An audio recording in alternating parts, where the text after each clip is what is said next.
тақия деген біздің сөз емес қой, қазақтың. Тақия деген сөз бар ғой.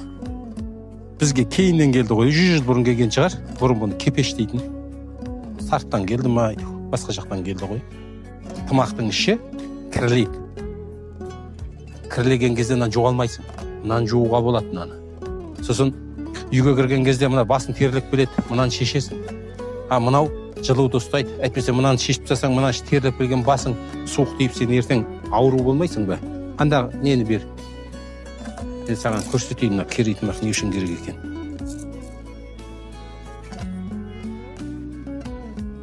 Зимний вариант та?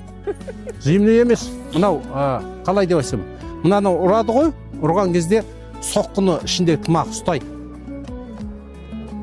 Иә, міне. Мына желкен ұстайды міне.